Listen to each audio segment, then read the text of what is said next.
गणानां त्वा गणपतिगुं हवामहे कविं कवीनामुपमश्रवस्तमम् ज्येष्ठराजं ब्रह्मणस्पत आनः शृण्वन्नोतिभिः सीदसादनम् श्रीमहागणाधिपतये नमः। सदाशिवसमारम्भां शङ्कराचार्यमध्यमाम् अस्मदाचार्यपर्यन्तां वन्दे गुरुपरम्पराम्। श्रुतिस्मृतिपुराणानाम् आलयं करुणालयं नमामि भगवत्पादशङ्करं लोकशङ्करम्।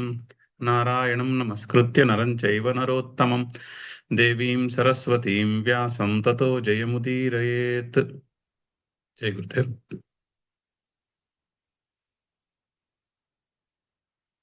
నిన్న మనము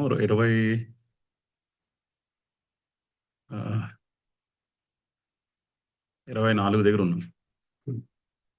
చదువుదాం శ్లోకము. యో అంతః సుఖోంతరారామః తథా అంతర్జ్యోతిరేవ యః స యోగి బ్రహ్మ నిర్వాణం బ్రహ్మభూతోధిగచ్చతి. ముందు శ్లోకంలో, గడచిన శ్లోకంలో మనకి శక్నోతి ఇహ ఐవ యహ సోఢుం ప్రాక్ శరీర విమోక్షణాత్. ఇప్పటి నుంచి శరీరముని విడిచే వరకు కూడా ఏం వదిలేసేయాలి? కామక్రోధోద్భవం వేగం. కామము, క్రోధము, భయము, మదము, మాత్సర్యము, వీటి వల్ల వచ్చే ఒక ఉద్వేగం ఏదైతే ఉంటుందో మనసులో, దాన్ని వదిలేసేయాలి. వేగం పనికిరాదు. కామక్రోధోద్భవం వేగం అసలు పనికిరాదు. ఇక్కడ ఇన్ ద కాంటెక్స్ట్ ఆఫ్ మన స్వరూపాన్ని మనం తెలుసుకోవడం అందులో.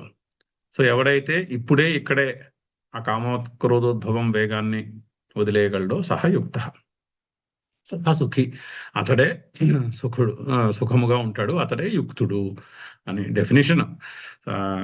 గీతలో ఎక్కడికక్కడ డెఫినేషన్లు చాలా క్లియర్గా ఉంటాయి. యుక్తుడు అంటే ఎవరు అంటే, ఎవరైతే ఇప్పుడే ఇక్కడే ఇప్పటి నుంచి ప్రాక్ శరీర విమోక్షణ అంటే ఆ మరణాంతరం అని చెప్పారు. మరణం వచ్చే వరకు కామక్రోధోద్భవం వేగం సోఢుం, ఎవరైతే దాన్ని సహించగలడో, తితీక్ష చేయగలడో అతడు యుక్తుడు, అతడు మనిషి. సో ఎక్కడికక్కడ మనకు కన్ఫ్యూజన్ లేకుండా శ్రీకృష్ణుడు ఆ పదాలను అక్కడికక్కడే డిఫైన్ చేస్తాడు క్లియర్గా. మళ్ళీ ఇంక అందులో కన్ఫ్యూజన్ ఏం లేదు. సో ఇది చదివాం. ఇది చదివి ఇప్పుడు అయితే ఈ బ్రహ్మస్థితిని పొందినవాడు, అతని గురించి ఇంకా కొంచెం చెప్పాల్సింది ఉంది. అవతారికి చదువుదాము. కథం భూతశ్చ బ్రహ్మణి స్థితః బ్రహ్మ ప్రాప్నోతి ఇత్యాహ. అయితే ఆత్మ బ్రహ్మని స్థితః అంటే ఆత్మస్వరూపమునందు స్థిరపడి ఉన్నవాడు. అంటే నేను ఈ దేహము, మనస్సు, ఇంద్రియము, శరీరము, ఈ సంఘాతము నేను కాదు. Point number 1. నెంబర్ 2, అంతటా కూడా ఇదియే పరబ్రహ్మ, నా స్వరూపమైనటువంటి ఆ ఆత్మ చైతన్యమే అంతటా కూడా వ్యాపించి ఉన్నది. అన్ని జీవుల యందు కూడా అదే బ్రహ్మ వ్యాపించి ఉన్నాడు అని ఎవరైతే తెలుసుకుంటాడో, ఆ అనుభవంలో స్థిరపడి ఉంటాడో, బ్రహ్మని స్థితః కథం భూతం బ్రహ్మ ప్రాప్నోతి, ఏ విధముగా బ్రహ్మను పొందుతాడు, అది ప్రశ్న. ఆ ప్రశ్నకు సమాధానం, పొటెన్షియల్ ప్రశ్న అనే ప్రశ్నకు సమాధానంగా మరోసారి సమాధానం చెప్తున్నారు. ఏమిటి? యహ మూడు కండిషన్లు చెప్పారు.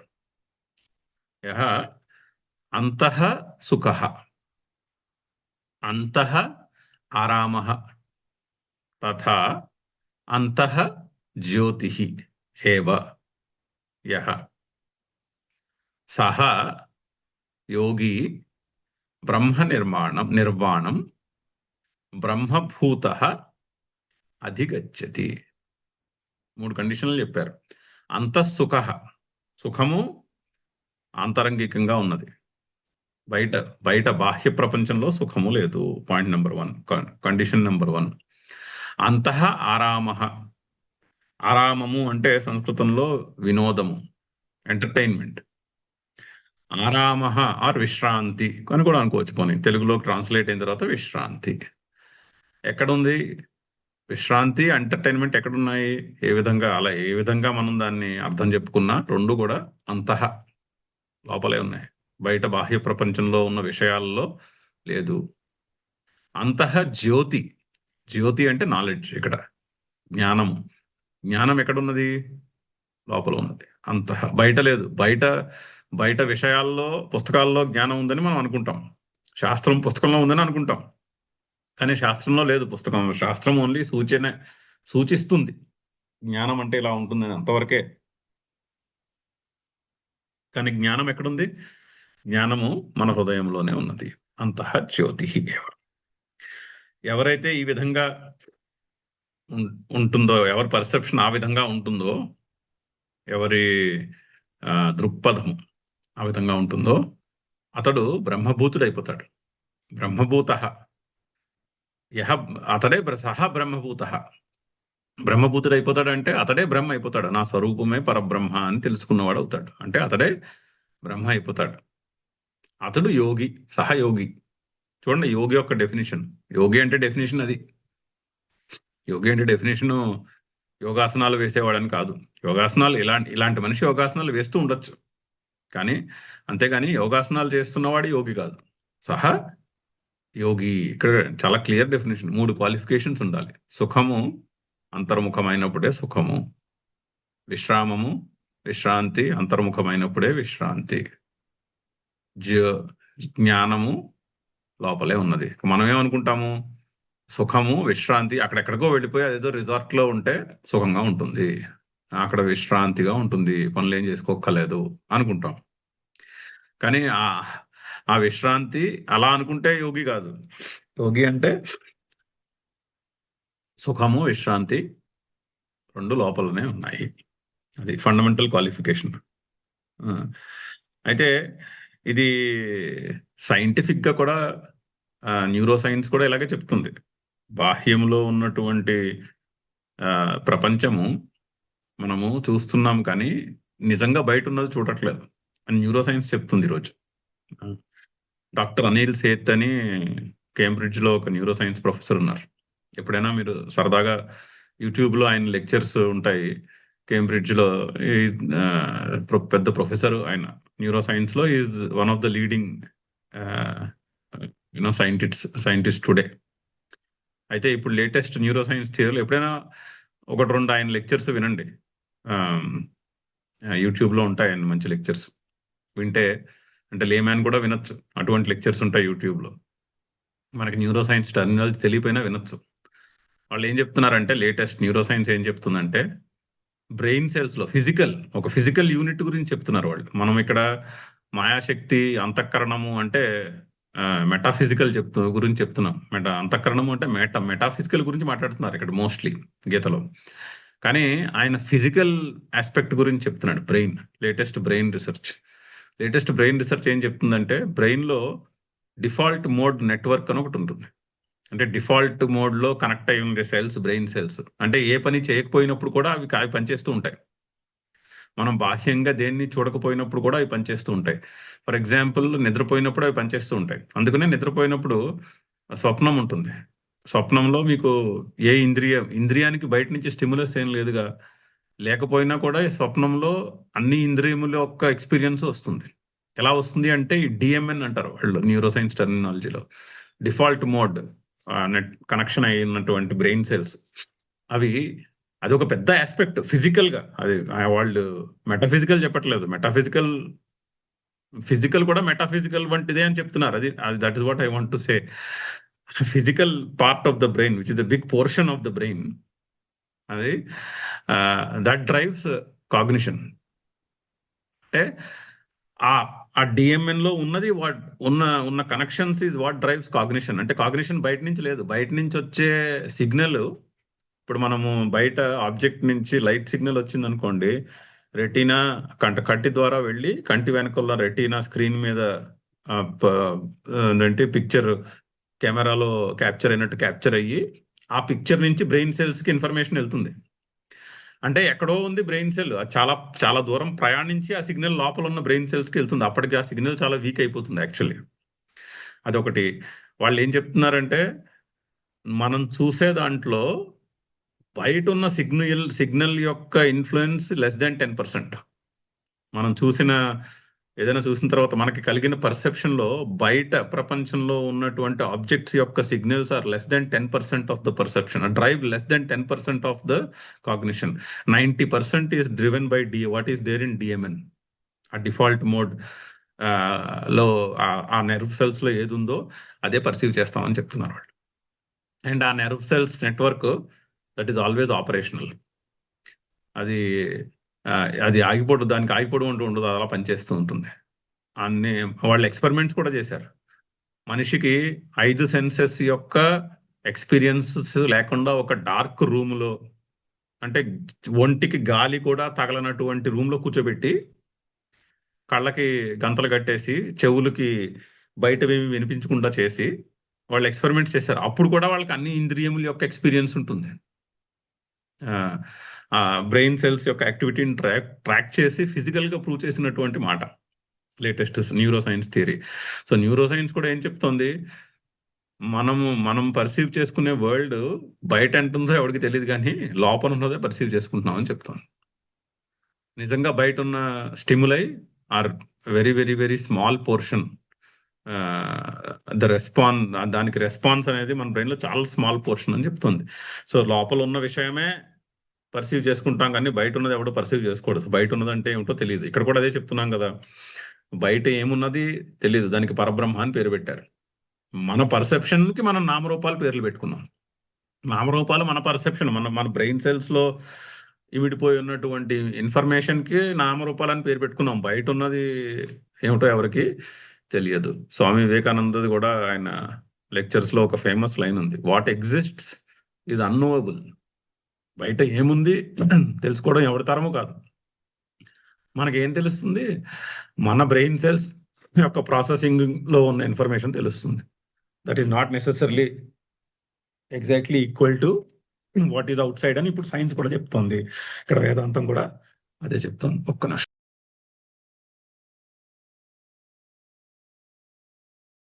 సో ఇక్కడ మనకి రిలవెన్స్ ఏంటంటే ఆ సైంటిఫిక్ పాయింట్కి సుఖము విశ్రాంతి బయట లేవు. సుఖము విశ్రాంతి లోపల మన హృదయంలోనే ఉన్నాయి. అంతఃసుఖ అంతః ఆరామ అంతః జ్యోతి. జ్ఞానము కూడా లోపలనే ఉన్నది. మన బ్రెయిన్ సెన్స్ లో ఆల్రెడీ ఉన్నది అంతే. బయట ఏముందో ఎవరికి తెలియదు. మనదే మన లోపల ఉన్న జ్ఞానాన్నే మనము బయట ప్రొజెక్ట్ చేసుకుంటూ ఉంటాం. అదే అది గ్రహించిన వాడు అలా తెలుసుకుని నిజంగా ఆ విషయాన్ని పట్టుకున్నాం అనుకోండి, అప్పుడు బయట ఉన్న విషయాలు మనని డిస్టర్బ్ చేయవు. మన అంతఃకరణముని కాస్త క్లియర్ చేసుకుని మన థింకింగ్ని క్లారిఫై చేసుకునే విషయంలోనే ఉంటుంది, కానీ ప్రయత్నము బయట ఉన్న విషయాల మీద, బయట ఉన్న విషయాల వల్ల నా ప్రహృష్యేత్ నా ఉద్విజేత్, ఆ స్టేట్లో ఉంటాం. ఆ స్టేట్లో ఉండాలంటే ఇది అర్థం కావాలి. అది అక్కడ పాయింట్. అలా అర్థం చేసుకున్నవాడు అతడు యోగి, సహయోగి. అతడు బ్రహ్మ నిర్వాణం అధిగచ్చతి. అతడు బ్రహ్మ నిర్వాణమును పొందుతాడు, అంటే మోక్షమును పొందుతాడు, ఆరు బ్రహ్మానందమును పొందుతాడు అని అర్థం. బ్రహ్మ నిర్వాణము అంటే బ్రహ్మరూపమైనటువంటి మోక్షము, ఆ మోక్షాన్ని పొందుతాడు. చదువుదాం శంకర్లు ఏమంటున్నారు. యహ అంతఃసుఖ అంతః ఆత్మని, అంతః అంటే ఆత్మని తన యందు, సుఖం యస్య సహ అంతఃసుఖ, హృదయంలో ఉన్నదే ఆనందము సుఖము, అంటే అంతర్ముఖమై ఉంటేనే సుఖము అని గ్రహించిన వాడు, అటువంటి వాడు అంతఃసుఖ. తదా అంత ఏవ ఆత్మని ఆరామ క్రీడా యస్య సహ అంతరారామ. సో ఆరామ అంటే వినోదం, సంస్కృతంలో ఎంటర్టైన్మెంట్, క్రీడ అని డిఫైన్ చేశారు శంకర్లు. ఆత్మని ఆరామ యస్య సహ అంతరారామ. తథా అంతః ఆత్మ ఏవ జ్యోతి ప్రకాశ యస్య సహ అంతర్జ్యోతి. సో ఎవరికైతే ప్రకాశము లోపలనే ఉన్నదో, ప్రకాశము బయట లేదు, ప్రకాశం ఎక్కడుంది, లోపల ఉంది. అంటే ఇదివరకు ఎప్పుడో చెప్పుకున్నామేమో, శంకర్లది ఏకశ్లోకిలో నీ వెలుగు ఏమిటి అని మాస్టర్ స్టూడెంట్ని అడుగుతారు. కిం జ్యోతిస్తవ, అంటే స్టూడెంట్ ఏం చెప్తాడు ఫస్ట్? భానుమాన్ నహని. ఆ భానుమాన్ నహనిమే రాత్రౌ ప్రదీపాధికం. పగటి వేళల యందు సూర్యుడు, రాత్రి వేళల యందు దీపాలు అని చెప్తాడు స్టూడెంట్. కిం జ్యోతిస్తవ భానుమాన్ నహనిమే రాత్రౌ ప్రదీపాధికం. అక్కడ స్టార్ట్ అయింది అనాలిసిస్. స్యాదేవం రవి దీపదర్శన విధౌ కిం జ్యోతిరాఖ్యాతిమే. మరి ఆ సూర్యుడు, ఈ చంద్రుడు, ఈ దీపాలు, మరి వాళ్ళు ఏ లైట్ లో కనిపిస్తున్నారు అంటే అది నా బుద్ధి అని ఆన్సర్ చెప్తాడు స్టూడెంట్ ఆలోచించి. ఓకే, బానే ఉంది. ఇంకో నెక్స్ట్ లైన్ చదివారు అనుకోండి, మరి ఆ బుద్ధి, నీ బుద్ధి ఆ నడుస్తోందని నీకు తెలుస్తోంది కదా. అవును, తెలుస్తోంది. మరి అది అది ఏ వెలుగులో తెలుస్తోంది అంటే, ఇప్పుడు నాకు అర్థమైంది, నేనే ఆ జ్యోతిని అని చెప్తాడు స్టూడెంట్. చాలా చక్కని శ్లోకం, ఏక శ్లోకి, మొత్తం వేదాంతానికి ఒక శ్లోకంలో సారం. ఆ, ఏక శ్లోకి అని గూగుల్ చేస్తే వస్తుంది చక్కగా. 3-4 లైన్లు. ఫస్ట్ లో స్టూడెంట్ ని, నీకు కనిపిస్తున్న లైట్ ఏమిటి అంటే బాహ్యంగా ఉన్న లైట్. సో మరి ఆ లైట్ ఎందులో కనిపిస్తోంది? నా బుద్ధిలో అనే లైట్ లో కనిపిస్తోంది. మరి ఆ బుద్ధి ఎందుకు ఏ లైట్ లో కనిపిస్తుంది? ఓహో, ఇప్పుడు నాకు అర్థమైంది, నేనే ఆ జ్యోతిని అని చెప్తాడు సమాధానం. ఇక్కడ కూడా అదే చెప్తున్నారు, అంతః జ్యోతి ఈదృ యహ ఈదృశ సహ యోగి బ్రహ్మ నిర్వాణ సహ యోగి. ఈ విధంగా ఎవరైతే ఉంటాడో అతడు యోగి. 3 కండిషన్స్ ఏమిటవి? అంతఃసుఖ, అంతరారామ, అంతర్జ్యోతి. అది అతడు యోగి. బ్రహ్మ నిర్వాణం, బ్రహ్మ నివృత్తిం, మోక్షం ఇహ జీవన్నేవ బ్రహ్మభూత సన్ అధిగచ్చతి ప్రాప్నోతి. ఈ బ్రహ్మ నిర్వాణము అంటే ఈ బ్రహ్మ రూపమైనటువంటి మోక్షమును ఇహ జీవన్నేవ ఇప్పుడే ఇక్కడే, ఈ బ్రతికుండంగానే. ముందు శ్లోకంలో ఉందిగా ఇహైవ. ఆ ఇహైవతో ఇక్కడ కూడా అన్వయించుకోవాలి ఇహైవని.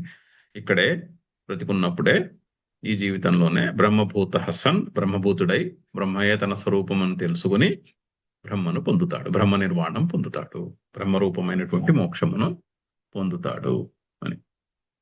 ఈ అంతఃసుఖ అంటే దానికి ఒక మంచి దృష్టాంతం చెప్తారు వేదాంతంలో. మనందరికీ ఆ మా మా చిన్నప్పుడు కూడా బావులు ఉన్నాయి ఇంట్లో. ఇంట్లో నుయ్యి ఉందనుకోండి, ఆ నూతిలో నీళ్లు, మీరు ఒక బకెట్ తోడినా నూతిలో నీళ్లు అంతే ఉంటాయి. మీరు 100 బకెట్లు తోడినా కూడా నూతిలో నీళ్లు అంతే ఉంటాయి.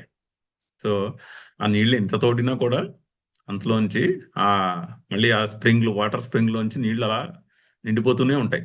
ఎప్పటికప్పుడు ఎప్పటికప్పుడు అంతే ఉంటాయి నీళ్లు. నీళ్లు ఎప్పుడో కానీ బావి ఎండిపోదు. అంటే వాటర్ టేబుల్ పూర్తిగా ఎండిపోతే ఎండిపోతుంది. లేకపోతే సాధారణంగా బావిలో వాటర్ అలాగే ఉంటుంది ఇప్పుడు. ఈ ఎక్స్పీరియన్స్ మనందరికీ ఉండే ఉంటుంది కదా. అందులోంచి ఎన్ని నీళ్లు తోడినా, ఓ 20 బకెట్లు తోడినా అంతే నీళ్లు ఉంటాయి, ఓ 100 బకెట్లు తోడినా అంతే నీళ్లు ఉంటాయి. మీరు తోడు అలసిపోవాలే కానీ అందులోంచి నీళ్లు తగ్గిపోవడం అనేది ఉండదు. సో అలా ఉంటుంది అంతఃసుఖ అంటే. అంటే మనసులో, హృదయంలోనే ఆనందము ఉన్నది అంటే, ఆ హృదయంలో ఉన్న ఆనందము ఆ ఎక్స్పీరియన్స్కి వచ్చినప్పుడు అది తరిగిపోవడం అంటూ ఉండదు. అది అలా కాన్స్టెంట్ లెవెల్లో ఉంటుంది. లోపల నుంచి ఆనందం పుడుతూ ఉంటుంది. అంటే బయట బయట విషయాల్లో ఏమీ ఆ బయట విషయాల నుంచి కొత్తగా ఏమీ ఆనందం రాదు. ఒకవేళ ఏదైనా విషయంలో ఆనందం ఖర్చు అయిపోయినా మళ్ళీ ఇమీడియట్ గా ఆ, ఆనందం లోపల నుంచి, హృదయం నుంచి రీఫిల్ చేసేస్తూ ఉంటుంది ఆ హృదయం.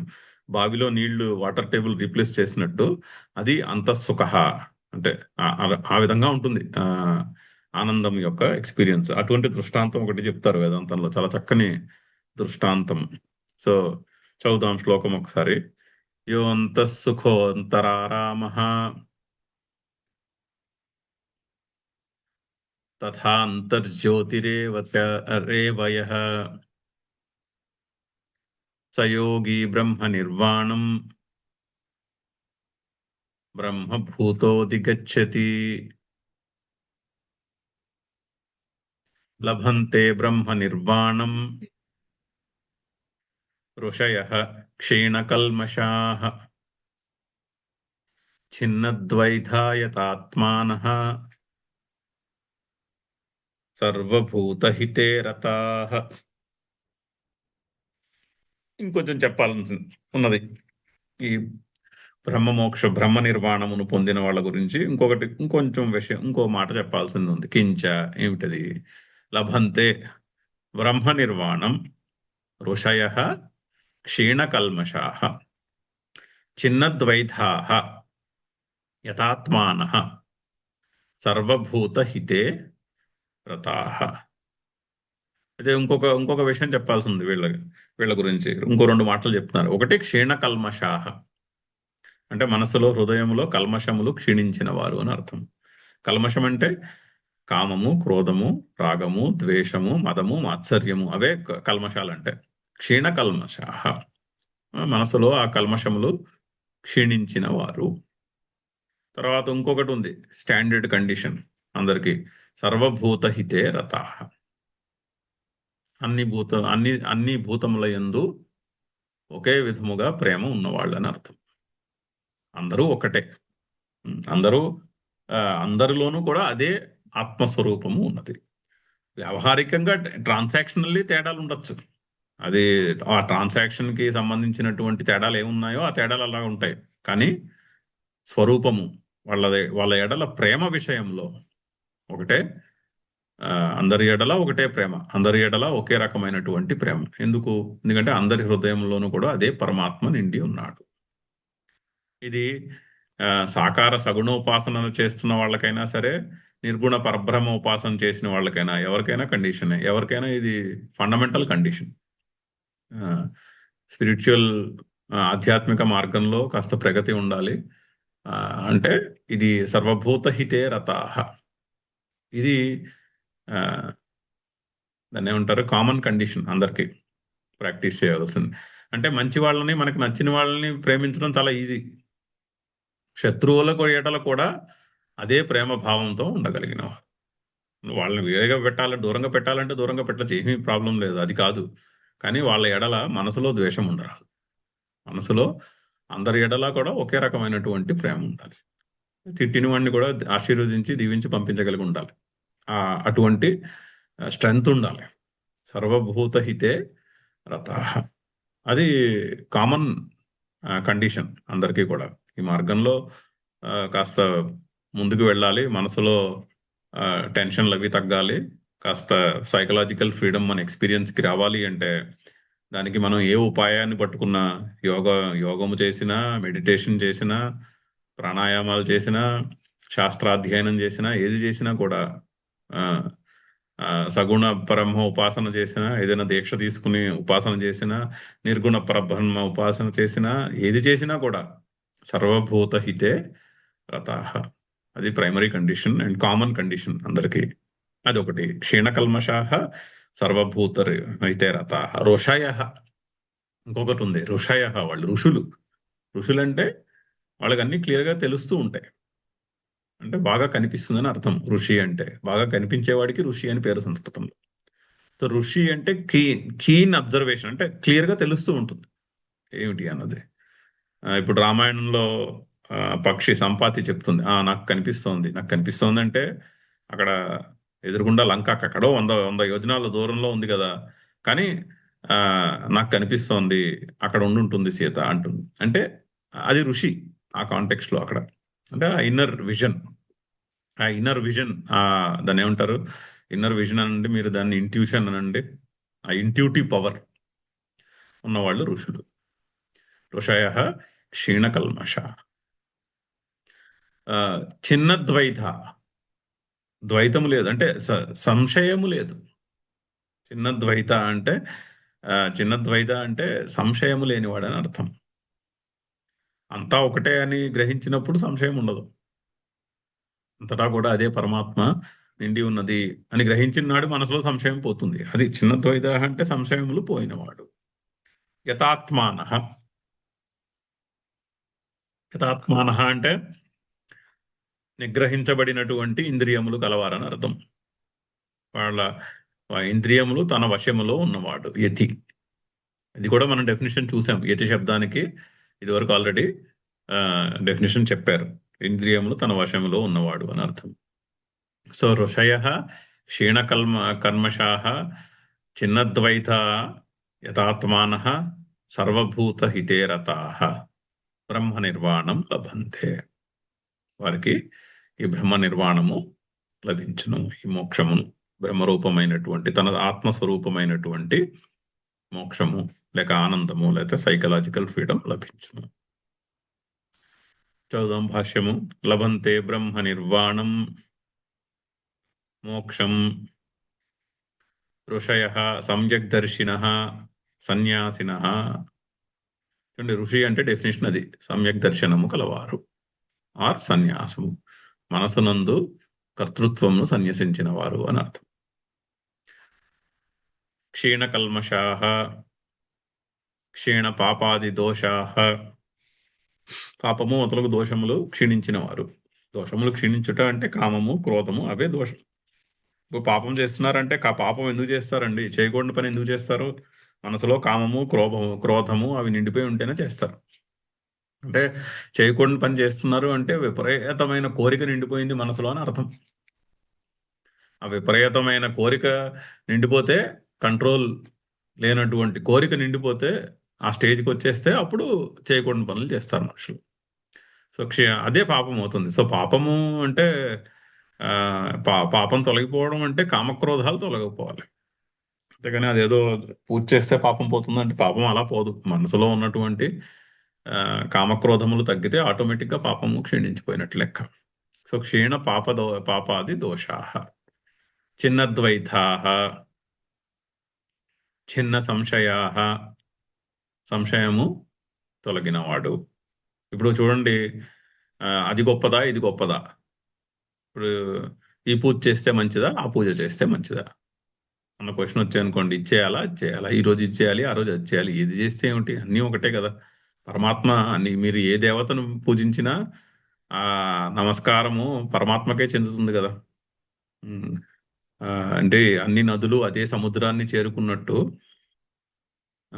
అన్ని నమస్కారాలు కూడా అదే పరమాత్మకి చెందుతున్నాయి.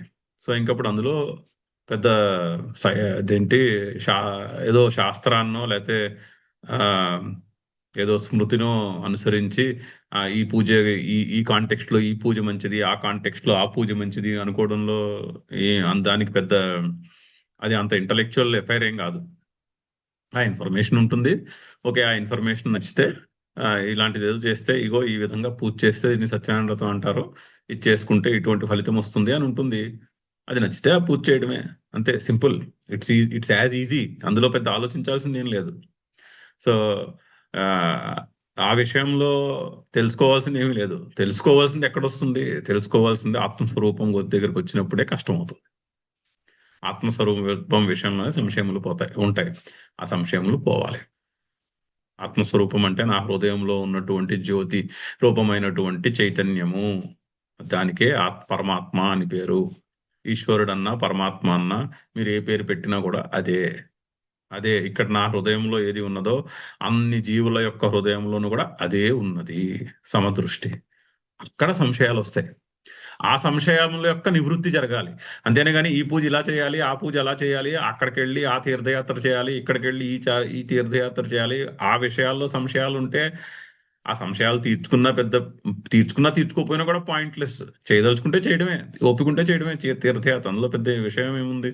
ఓపిక ఉండాలి, డబ్బులు ఉండాలి, చేయొచ్చు.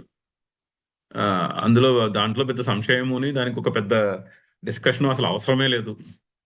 సంశయము ఆలోచించవలసింది, గురువు అవసరమైనది. అవన్నీ బయట చేసే తీర్థయాత్రలకి పూజలకి ఇవన్నీ అక్కర్లేదు. ఆత్మస్వరూపం విషయంలో సంశయాన్ని తొలగించుకుందుకి శాస్త్రము కావాలి, చింతన కావాలి, శ్రవణం కావాలి, మననం కావాలి. అది కాస్త దాని మీద మెడిటేషన్ చేయాలి, కాంటెంప్లేషన్ చేయాలి. ఒక గురువు యొక్క అంటే గురుముఖత వినాలి, గురువు చెప్పిన విషయాన్ని ఆలకించాలి, ఆయన చెప్పిన విషయాల్ని దాన్ని ఏమంటారు, ప్రాక్టీస్లో పెట్టే ఎఫర్ట్ని పెట్టాలి, సాధన చేయాలి. ఇవన్నీ దేనికి అవసరము? ఆత్మస్వరూపం తెలుసుకునే విషయంలో అవసరం. బయట ఎక్కడో ఉన్నాడు దేవుడు అని చెప్పే విషయంలో పెద్ద అందులో ప్రాక్టీస్ చేయడానికి ఏముంది? చెప్పింది విని ఓకే ఇది ఇంతే అని ప్రొసీడ్ అయిపోతే అయిపోయారు. చాలా సింపుల్.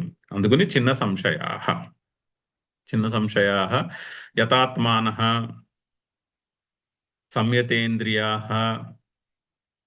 యతాత్మానః అంటే ఇంద్రియముల మీద సంయమనము కలిగిన వారు, వశము వశములో ఉన్నవారు, అంటే ఇంద్రియములు తమ వశములో ఉంచుకోగలిగిన వారు. సర్వభూత హితే రతాః, సర్వేషాం భూతానాం హితే ఆనుకూల్యే రతాః, అహింసకాః ఇత్యర్థః. సర్వభూత హితే రతాః అంటే అందరి యొక్క హితమునందు ఆ ఆ హితమును ఆలోచించువారు, అంటే అహింసను పాటించేవారు అని అర్థం. మన జీవితంలో అహింస ఉండకూడదు. మన జీవితంలో మనము ఇంటెన్షనల్ గా ఎవరిని హింసించకూడదు. వాళ్ళు మనకి మిత్రులైనా సరే, వాళ్ళు మన శత్రువులైనా సరే, ఇంటెన్షనల్ గా మనం ఏమీ చేయకూడదు. మనము అహింస శ్రీకృష్ణుడు జీవితంలో అది ఒక లెర్నింగ్. ఆయన ఆయన ఎప్పుడు కూడా ఆ పని, దాన్ని ఏమంటారు, ఇంటెన్షనల్ గా ఒక ప్రణాళిక వేసి ఎవరిని ఎప్పుడు హింసించలేదు. పైగా మీరు శ్రీకృష్ణుడు కథలు చదివితే ఆయన జరాసంధుడు చిన్నప్పుడు ఆయన కూడా పరిగెడుతూ ఉంటే ఇక్కడికి అక్కడికి తప్పించి తిరుగుతాడు. అంతేనే కానీ తిరుగుబాటు చేయడు ఆయన ఎప్పుడు. ఆ ఏంటది, ఆ, మ- అలా ఉంటుంది. ఆ, మీరు శ్రీకృష్ణుడి కథలో మనం జాగ్రత్తగా గమనిస్తే. సో ఇక్కడ చెప్తున్న విషయాలన్నీ ఆయన ప్రాక్టీస్ లో పెట్టినవే. భగవద్గీతలో ఆ, చెప్పే విషయాలన్నీ కూడా ఆయన ప్రాక్టీస్ లో పెట్టిన విషయాలే చెప్తున్నాడు. మనం జాగ్రత్తగా శ్రీకృష్ణుడి కథలు చూస్తే ఈ విషయాలన్నీ ఆయన ఆయన ఇంప్లిమెంట్ చేసినట్టు కనిపిస్తూ ఉంటాయి అక్కడ. సో సర్వభూత హితే రహ, అహింస లేదు. ఎంతటి కష్టమైన పరిస్థితి అయినా ఆయన మనసులో అహింస లేదు ఎక్కడ. యుద్ధం చేయడం వేరు, హింస చేయడం వేరు. సో ఇంటెన్షనల్ గా ఆయన మనసులో ఎక్కడ అహింస లేకపోవడం కాదు, హింస ఉండదు. సో అహింసకాహ సర్వేషాం భూతానాం హితే ఆనుకూల్యే రతః. అహింసకాహ అని అర్థం, సర్వభూత హితే రతః అంటే. చదువుదాం శ్లోకము ఇంకోసారి. లభంతే బ్రహ్మ నిర్వాణం ఋషయః క్షీణకల్మషాః, ఛిన్నద్వైధాయతాత్మానః సర్వభూతహితే రతాః. అక్కడ ఋషయః క్షీణకల్మషాః అని ఉంది కదా, ఆ రెండు కలపరు. విసర్గ పక్కన క్ష వచ్చినప్పుడు ఎప్పుడైనా సరే గ్యాప్ ఇచ్చి పలుకుతారు. మనకి రుద్రంలో కూడా వస్తాయి కొన్ని మంత్రాలు, మీరు గమనించండి. అక్ష అని వస్తాయి. ఆ క్ష అని వచ్చిన దగ్గర ముందు గ్యాప్ ఇవ్వాలి ఇప్పుడు కూడా. ఆ, ఎప్పుడు క్షాతో అక్షరం మొదలైన ఆ ముందు ఏ అక్షరం ఉన్నా సరే, ముందు విసర్గున్నా ఏదున్నా సరే కలిపి చదివే. ఋషయ క్షీణ కల్మషాహ అని చదివకూడదు. ఋషయ గ్యాప్ ఇచ్చి క్షీణ కల్మషాహ. నెక్స్ట్, కామక్రోధ వియుక్తానాం యతీనాం యతచేతసాం అభితో బ్రహ్మ నిర్వాణం వర్తతే విదితాత్మనాం. ఇంకొంచెం చెప్పాల్సింది ఉంది. కించ మళ్ళీ చూడండి ఎన్నిసార్లు దాన్ని ఎన్ని విధాలుగా చెప్పుకొస్తున్నారు. కామక్రోధ వియుక్తానాం యతీనాం యతచేతసాం విదితాత్మనాం. మళ్ళీ నాలుగు కండిషన్స్ కింద చెప్పారు, 4 క్వాలిఫికేషన్స్ కింద చెప్పారు. కామక్రోధ వియుక్తానాం, కామక్రోధములను వదిలేసిన వారు, అంటే కామక్రోధములో ఒక పట్టు జారిపోయింది వాళ్ళ మనసు మీద, అటువంటి వాళ్ళు. యతులు, ఇంద్రియములు తమ కంట్రోల్లో ఉన్న వాళ్ళకి. యతచేతసాం అంతఃకరణము క్లియర్ గా ఉండి నిగ్రహం, మనస్సు వాళ్ళ కంట్రోల్లో ఉన్న వాళ్ళకి. విదితాత్మనాం తెలుసుకున్న వాళ్ళకి అని అర్థం. అంటే ఈ విషయాలను జాగ్రత్తగా పరిశీలించి తమ అనుభవంలోకి తెచ్చుకున్న వాళ్ళకి. బ్రహ్మ నిర్వాణం వర్తతే, మోక్షము ఉండును. ఎక్కడ? అభిత, పుట్టుక అంతటా కూడా అని అర్థం. అభిత అంటే అంతటా మోక్షమే అని. అంటే ఇక్కడ ఈ లోకంలోను పరలోకంలోను కూడా మీరు ఎక్కడ ఎలా అనుకున్నా కూడా అది వాళ్ళకి మోక్షమే ఉండను. ఇక్కడ లభించును, ఆ తర్వాత కూడా మోక్షమే అని. ఈ శరీరంలో ఉండంగానే మోక్షము, శరీరం జారిపోయినప్పుడు కూడా మోక్షమే అని అర్థము. అభిత అంటే అంతటా కూడా బ్రహ్మ నిర్వాణమే ఉండును. భాష్యం. కామక్రోధ వియుక్తానాం కామశ్చ క్రోధశ్చ కామక్రోధౌ తాభ్యాం వియుక్తానాం. కామము క్రోధము ద్వంద్వం చేస్తే, సమాహార ద్వంద్వం చేస్తే కామక్రోధౌ అయినది. తాభ్యాం వియుక్తానాం, వాటి నుండి విముక్తి కలిగిన వారని అర్థం. యతీనాం సన్యాసినాం. యతి అంటే సన్యాసి. సర్వకర్మాణి మనసా సన్యస్యాస్తే, అది సన్యాసి యొక్క డెఫినేషన్. యతచేతసాం సంయతాంతఃకరణానాం.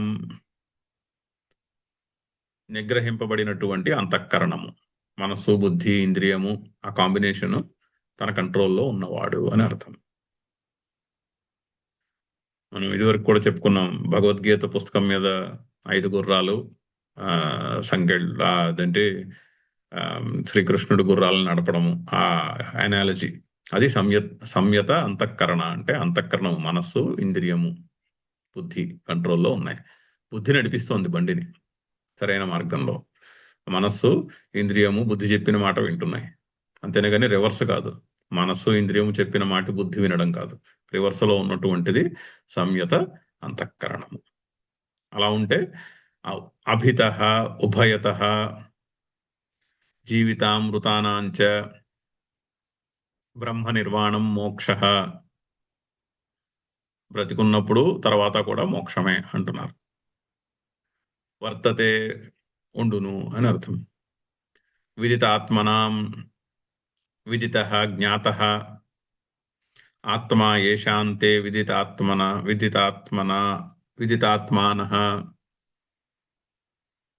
విదితాత్మానః బహువచన శబ్దము. విదితాత్మన్ శబ్దానికి బహువచనము విదిత ఆత్మానః.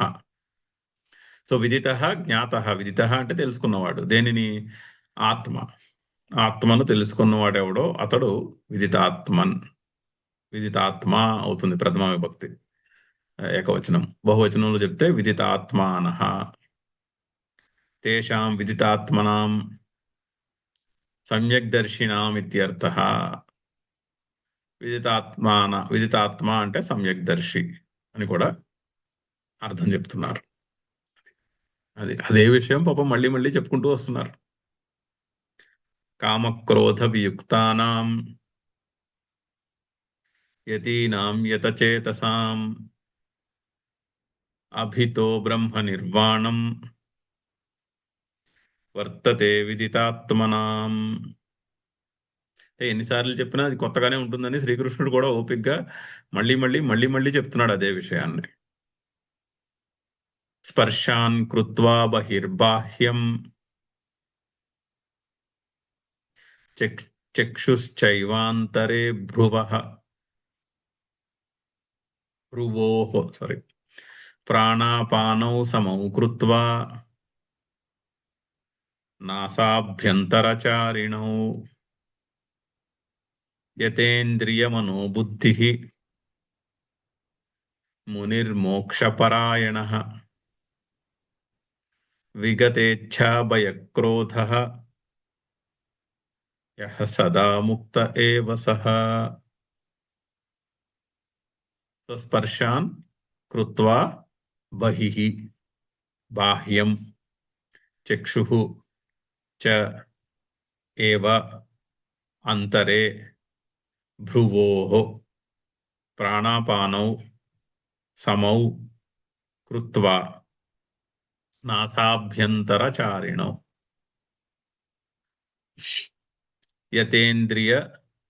యతేంద్రియ మనోబుద్ధిః ఒకటే పదము.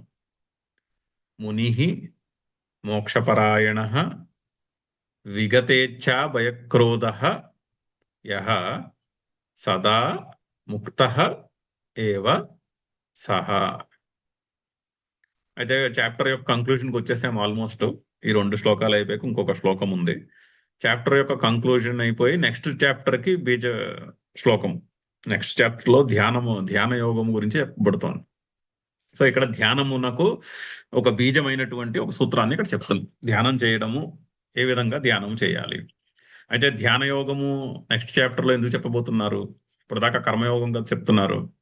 కర్మయోగం చెప్పి ఆ, ఫలము మీద అపేక్ష లేకుండా కర్మలు చేసుకోమని చెప్పి దాన్నే ఈశ్వరార్పణ బుద్ధితో చేయడం అని ఆ, అనే అని కూడా క్లారిఫై చేసి, అలా చేస్తే అంతఃకరణ శుద్ధి, తద్వారా జ్ఞానప్రాప్తికి యోగ్యత, తద్వారా జ్ఞానప్రాప్తి అండ్ మోక్షము అని చెప్పి, మరి ఇప్పుడు ఈ ధ్యాన యోగం గురించి ఎందుకు చెప్తున్నారు అంటే శంకర్లు ఇంట్రడ్యూస్ చేస్తున్నారు. ఈ ఈ శ్లోకం ఎందుకు చెప్తున్నారు చదువుదాం. అవతారిక. సమ్యక్ దర్శన నిష్ఠానాం సన్యాసినాం సద్యో ముక్తి ఉక్త. అయితే సమ్యక్ దర్శన నిష్ఠ కలిగినటువంటి సన్యాసులకు సద్యోముక్తి, ఇమీడియట్ ముక్తి. ఎప్పుడు సమ్యక్ దర్శనము బుద్ధిలో నిలబడుతుందో అప్పుడే ముక్తి, సైకలాజికలీ ఫ్రీ ఒకసారి ఆ స్టేట్కి వచ్చేసిన తర్వాత. సో అటువంటి సన్యాసికి ఆ సమ్యక్ దర్శనము కలవానికి అంతయు కూడా అదే బ్రహ్మ కనిపిస్తున్నది. అటువంటి సమ్యక్ దర్శనము కలిగిన వానికి సద్యోముక్తి. సద్యోముక్తి అంటే ఇమీడియట్ ముక్తి, అలా బతికుండగానే ఇక్కడే ముక్తి. ముక్తి అంటే సైకలాజికల్ ఫ్రీడమ్. కర్మయోగశ్చ ఈశ్వరార్పిత సర్వభావేన ఈశ్వరే బ్రహ్మణి ఆదాయ క్రియమాణః సత్వశుద్ధి జ్ఞానప్రాప్తి సర్వకర్మ సన్యాసక్రమేణ మోక్షాయ ఇతి భగవాన్ పదే పదే అబ్రవీత్ వక్ష్యచిత్య. అయితే ఇంకేం చెప్పాడు? నీకు సమ్యక్ దర్శన నిష్ట కలగలేదా? మరేం పర్వాలేదు. అప్పుడు ఏం చేయాలి? కర్మయోగం చేయాలి. కర్మయోగం అంటే ఏంటి? ఈశ్వరార్పిత సర్వభావేన ఈశ్వరే, అంతటా ఈశ్వరుడు నన్ను భావించి ఏ పని చేసినా కూడా అది ఈశ్వరునికే చెందుతున్నది. ఎందుకంటే ఆ మనిషిలో కూడా ఈశ్వరుడే ఉన్నాడు, ఈ మనిషిలో కూడా ఈశ్వరుడు ఉన్నాడు.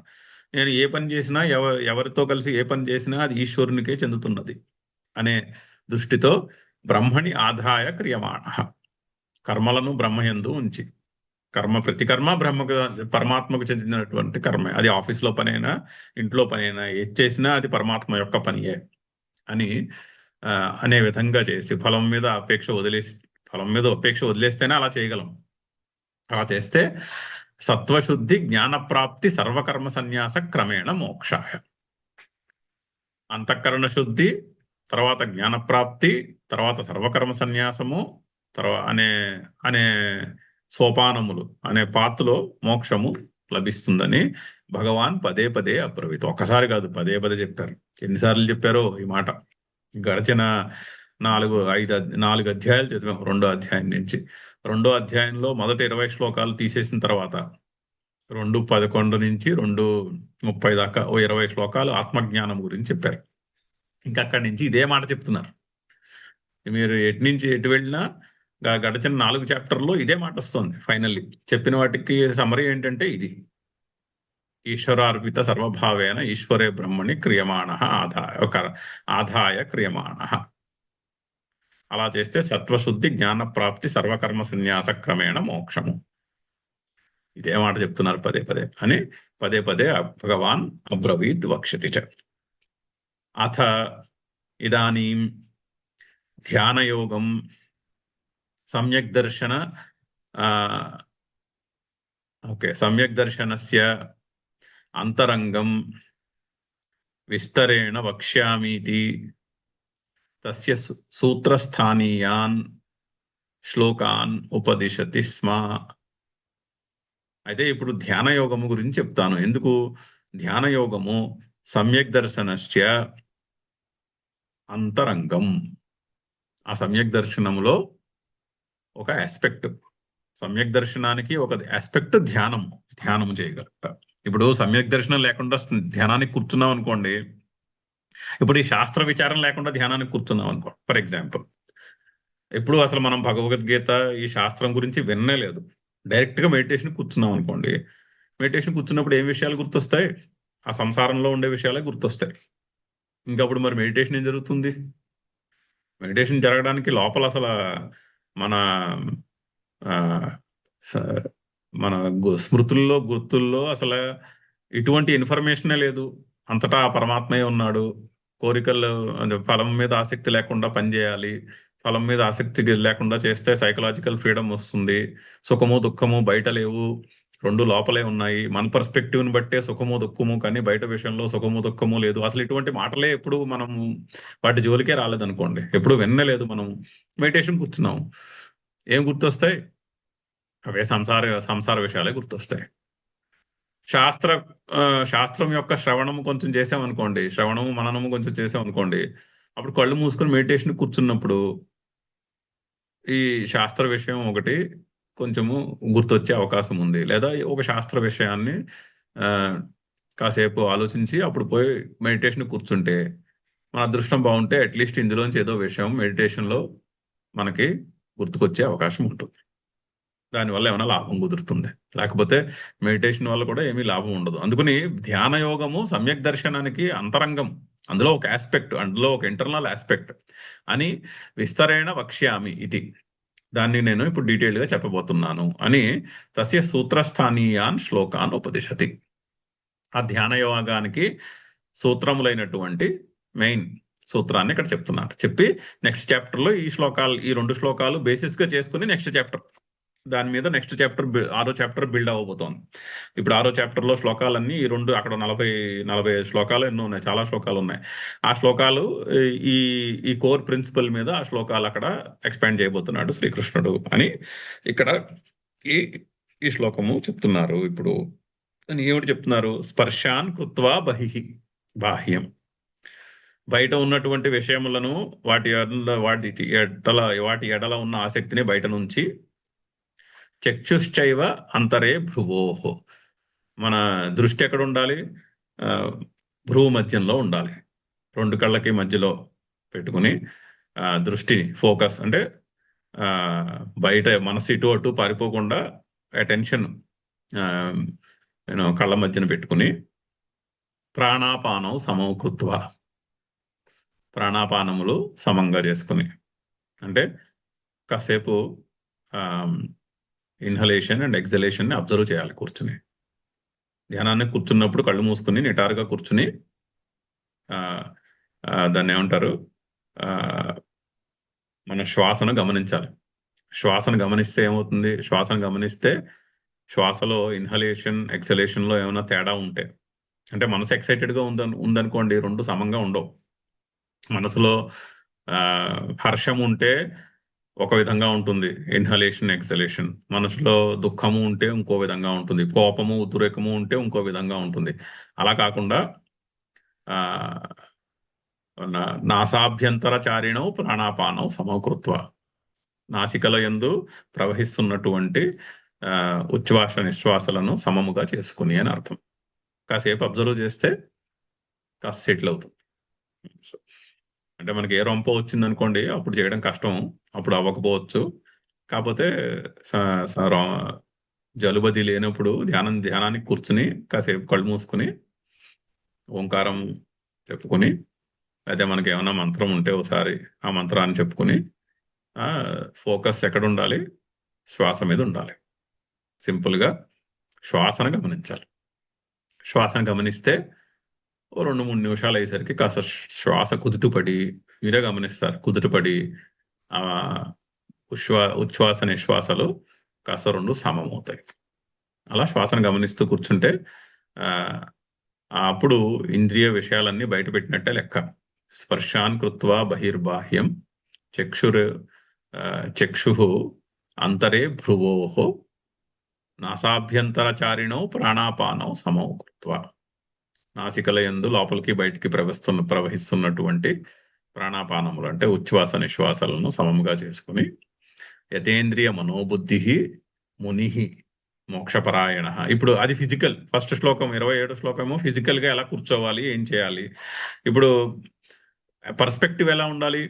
యతేంద్రియ మనోబుద్ధి, మనసు బుద్ధి ఇంద్రియము కంట్రోల్లో ఉండాలి. ముని మననశీలత కలిగి ఉండాలి. మోక్షపరాయణ, మోక్షం కావాలని కోరుకుంటారు. అసలు ఫస్ట్ ఆఫ్ ఆల్ నాకు సైకలాజికల్ ఫ్రీడమ్ అన్నది ఒకటి ఉంది, అది కావాలి అనేటటువంటి ఐడియా ఉండాలి. అసలు సైకలాజికల్ ఫ్రీడమ్ అనేది ఒకటి ఉంటుంది అనే తెలియదు అనుకోండి, అప్పుడు ఇంకా అది గోల్ కిందే రాదు అసలు. అది ఆబ్జెక్టివ్ కిందే ఉండదు. ఓహో, సైకలాజికల్ ఫ్రీడమ్ ఒకటి ఉంది అనే స్టేట్ ఒకటి ఉంది. ఈ టెన్షన్లు, ఈ హడావిడి లేకుండా, మనసులో ఈ హడావిడి అలజడి లేకుండా నేను ఉండగలుగుతా అని చెప్తోంది శాస్త్రం. అది మనం ఎక్స్పీరియన్స్ చేయొచ్చు, అందరం ఎక్స్పీరియన్స్ చేయగలం అని. సో అది ఆ ఎక్స్పీరియన్స్ నిలబెట్టుకోవాలి అనే కోరిక మోక్షపరాయణ. విగతేచ్ఛ, విగత ఇచ్ఛా భయ క్రోధ. మళ్ళీ అదే మాట, ఇదివరకు చెప్పిన మాటే. క్రోధము, భయము. ఇక్కడ ఇచ్ఛా భయము అంటున్నారు. క్రోధము, ఇచ్ఛ అంటే కామము, క్రోధము, భయం కూడా వీళ్ళు చెప్పారు. మళ్ళీ భయాన్ని ఎక్కడైనా వదిలేస్తామో అది కూడా యాడ్ చేశాడు సార్. కామము, క్రోధము, భయం అవన్నీ కలిసే ఉంటాయి. కోరిక ఉంటేనే మిగిలినవన్నీ ఉంటాయి, కోరిక లేకపోతే మిగిలినవి ఉండవు. కోరిక లేని వాడికి భయమే ఉంటుంది, కోరిక లేని వాడికి ఏమీ భయం ఉండదు. కోరికలు ఉంటేనే భయం ఉంటుంది. ఆ కోరికలు తీరవేమో అన్న భయం ఉంటుంది, ఆ తీరినవి పోతాయేమో అన్న భయం ఉంటుంది. సో విగత ఇచ్ఛా భయక్రోధ యహ, ఎవరైతే అలా ఉంటాడో, అంటే పర్స్పెక్టివ్ ఇలా ఉండి స్ట్రైట్ గా కూర్చుని మెడిటేషన్ ఎవరైతే చేయగలుగుతాడో అతడు సదా ముక్త ఏవ, అతడు ఎప్పుడూ కూడా ముక్తుడే. అది ఆ 2 సూత్రముల యొక్క సమరీ. భాష్యం ఉంది, అది మనము వచ్చే క్లాస్లో భాష్యం చదివి ఆ నెక్స్ట్ శ్లోకం చదివి ఈ చాప్టర్ని కంక్లూడ్ చేద్దాం వచ్చే సోమవారం నాడు. ఓం పూర్ణమిదః పూర్ణమిదం పూర్ణాత్ పూర్ణముదచ్యతే పూర్ణస్య పూర్ణమాదాయ పూర్ణమేవావశిష్యతే. ఓం శాంతి శాంతి శాంతి. హరి ఓం.